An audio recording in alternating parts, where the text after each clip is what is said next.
Hey guys, Hi, this is Roxanne speaking, and this is Jessica. and you are listening to another episode of Dead or Curious, where we like to talk about spooky stuff. So, big news this week.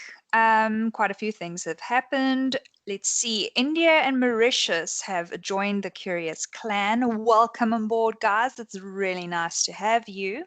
And in other news, I'm very excited to announce a collaboration. What? So What? Dead Curious is now in cahoots with none other than Pencilheart Art and the amazing illustrator Christine. So welcome aboard, Christine. So all of the lovely art that you guys are seeing on our social media, on our Instagram, on our album covers, that is all Christine. She is fantastic. An old friend of mine that I met, in fact, before art school. We went to university together and studied art. Well, I did for 2 years. She went on to get a master's. She's fantastic. She's a great person, a phenomenal artist, and so creepy. She's so one of our creepy sisters, like so much. And the artwork that she has made for us already is really so amazing. So go and look her up and have a look at her work. She's really, really talented and she's just fantastic. While we're on the topic of collaborations, it's not so much a collaboration as it is a tribute. My sweet old husband, Jax, has made a song for us. Oh, yeah. It's really Uh, so sweet. I love it so much. So, guys, I'll be putting the song, which is called A Para Lockdown Activity. It's a tribute to our creepy podcast and also the anxiety one feels in quarantine. You can really Which feel those emotions coming through when you listen to the song. it is. It's chaotic in such a fantastically anxiety-filled way. And people who listen to this podcast, let's face it, we all like a little bit of anxiety in our lives. So stay tuned to the end of this show, and I will pop that in for you guys to listen to. Let's do it after the Yeah. bloopers. So stay tuned to the end of the show, and we'll pop that song in for you to listen at the end of our bloopers. And if you are a member of our Patreon, then you can actually download this song to have for yourself on your persons to listen to whenever you want. You can set it as your ringtone or your You, alarm clock. yeah. So Imagine well, waking up to that. it's a bit intense for an alarm, but anyway. But let's get down to it, Jessica. You know why we're here. I know why we're here. Our Our listeners know why listeners know we're why here. we're here. We That all was brilliant. so brilliant. If it's on time, if there's a lag in the recording, um, then that will just come out really terrible. So we all know why we're here, and it is for spooky stories. So let's get into some spooky stories. So, but whose turn is it? I actually cannot remember. I think I went first the last two times. I think that's correct. All right then. I am going to take a seat, enjoy my wine. Please, Jessica, enthrall me with tales of creepiness. I intend to do so. All right, so tonight I'm going to be telling you about the Erasmus Castle, which is also known as the Spookhuis. And apparently it got the name the Spookhuis after a South African horror movie was filmed there. And it's a mansion that's on the hill in the Erasmus Kloof suburb of Pretoria. Um, Apparently the property is privately owned, but it looks like you can organize like tours and public gatherings, like those ghost walks and things like that. Mm. And it's quite an interesting and special landmark for Pretoria because there are many rumors of ghosts and other supernatural encounters, both in and around the home. The castle was built by Joachimus Erasmus in 1890. I don't know if I said his name right, but anyway. And apparently, some of his children were lepers, and he would lock them up in the room under the main tower of the building What? so that they would be out of the public eye. But I don't know if he put them there out of like embarrassment or if Mm. he put them there to like protect them from the public. Back in the day, if you had like somebody with a disease, or if they're mentally challenged, or if they're physically malformed, then the family, out of embarrassment, would just lock them up in a room so that they wouldn't bring shame to the family, and they'd like basically just keep them there like animals, just like Yeah, feed them through the door. Like, yeah. I Um, really hope it's not that. That is just horrific. I was gonna say I'm kind of going to assume that it was to protect them from being like um Mm. teased or whatever. Um, but yeah, realistically, it was probably because of that. Yeah, Um, realistically, they wouldn't be locked in there if it was yeah, that. yeah. They do say he locked them up, so it was probably not for any Mm. good reason. But uh, anyway, he was also apparently like quite an eccentric person, and he really loved to hold these fancy, elegant balls, and he would have plays and concerts going on, um, in the big drawing rooms and everything. And over the years, of course, the descendants of this man, the Erasmus family, continued to stay in that house. But over the years, they eventually started renting it out to other families. And it's one of these families that discovered that there were some ghostly inhabitants living in there as well. Mm. And they discovered this when their daughter, who slept in the same room that the Erasmus children had slept in, Oh God, came no. running to her mother, and she asked where the little girl dressed in old-fashioned clothing went.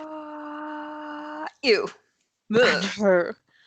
Apparently, this little girl had been playing with this ghost child for a while, and then the girl simply vanished. Um, and when the mother heard this, she realized that her daughter had been playing with a ghost instead of just an imaginary friend. Yeah, because imaginary friends don't disappear. Yeah, exactly.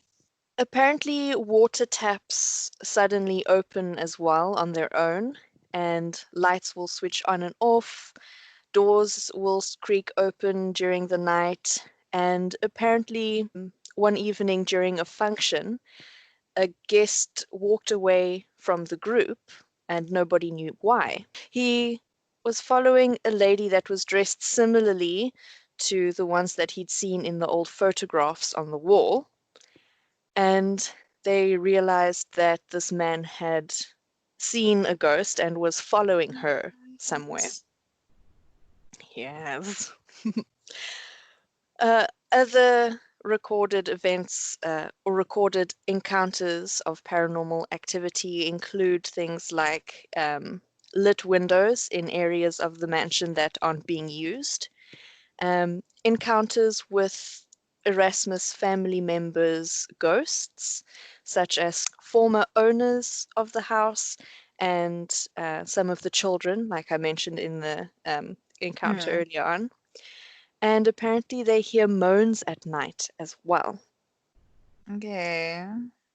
And one of the other ghosts that are seen and apparently has been photographed before is uh, a ghost called the Black Lady.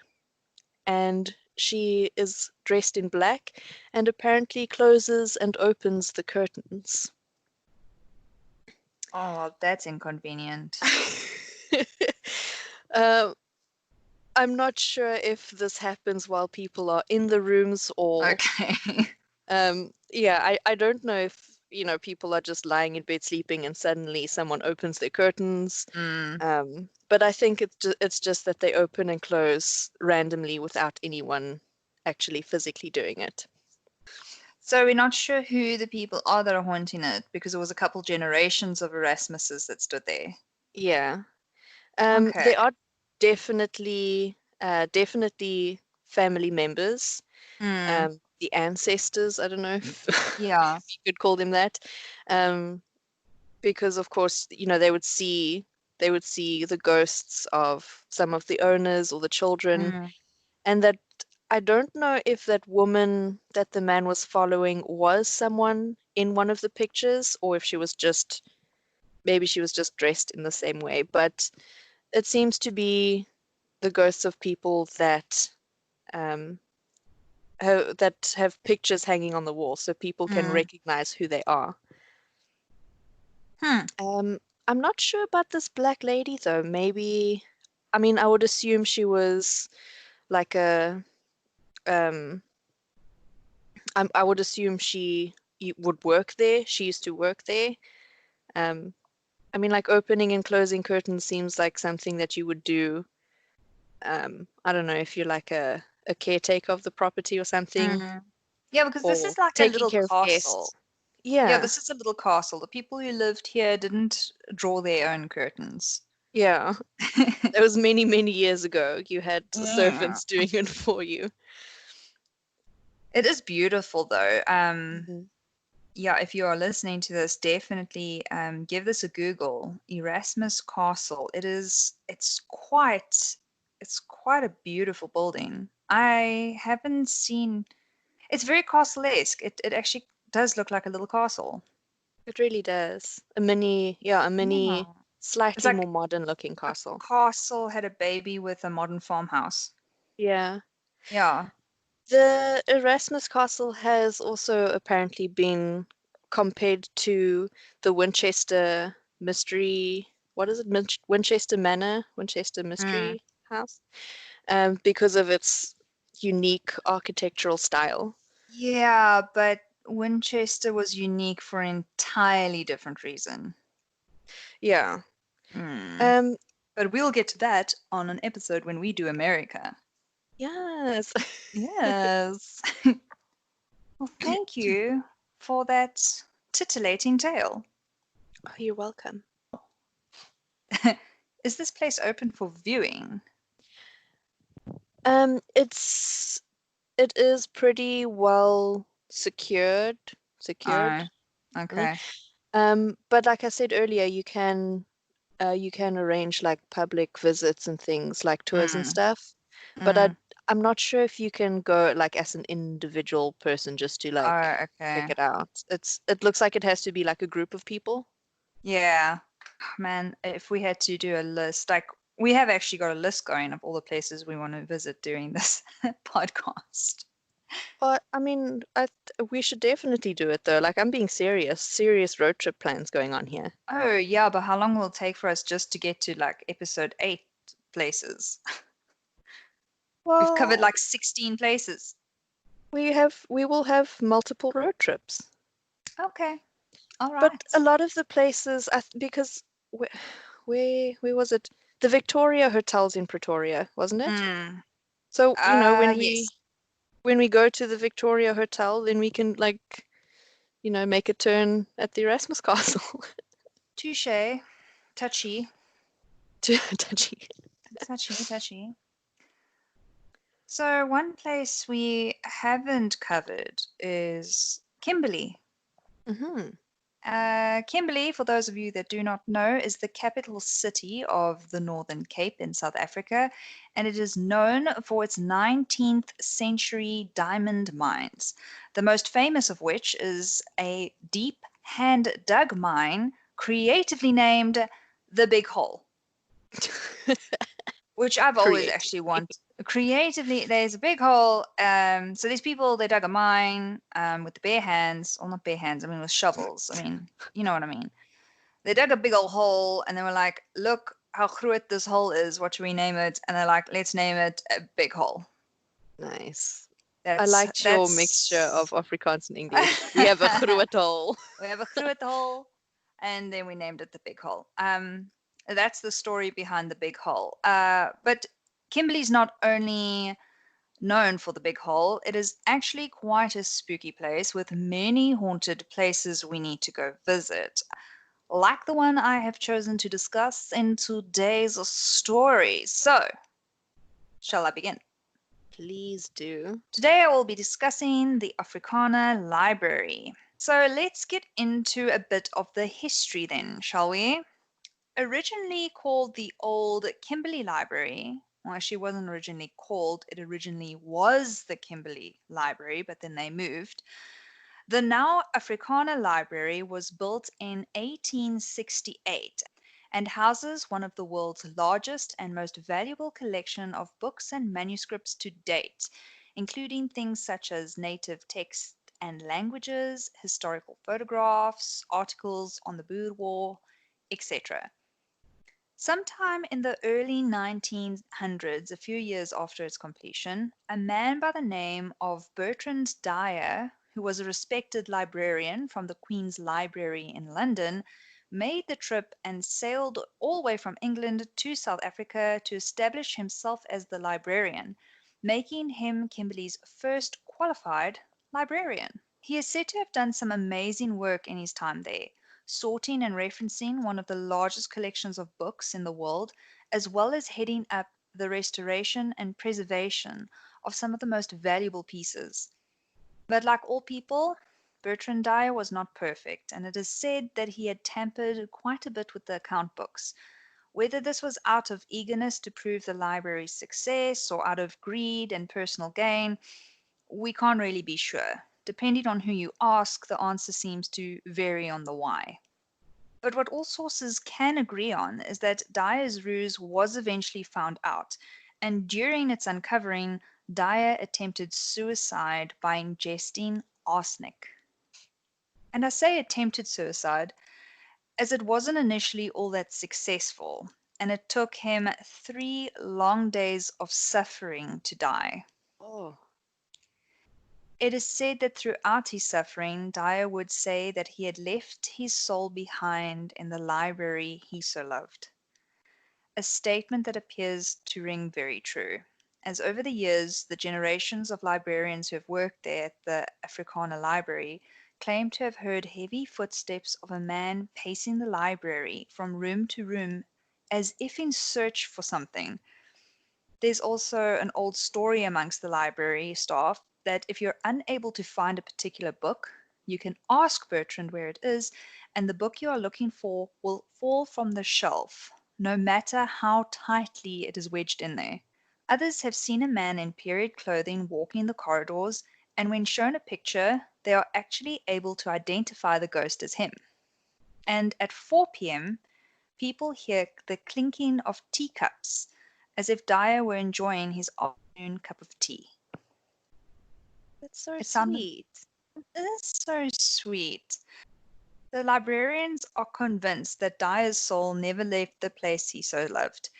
And personally, I also found it pretty hard to villainize the poor man. Like when I was going through research, some of the researchers were pretty hard on him. I mean, who hasn't been greedy? Who hasn't made mistakes in their life, you know?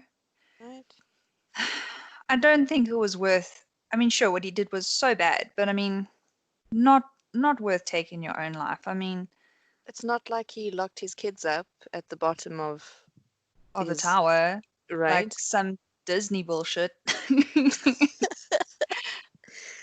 Anyway, but at least the librarians seem to agree with my side of the argument. They say that without the efforts and hard work of Bertrand, most of the treasures of the library wouldn't have survived till today. And in 2007, in honor of him, a group from the Africana Library went in search of Dyer's unmarked grave to hold a funeral for him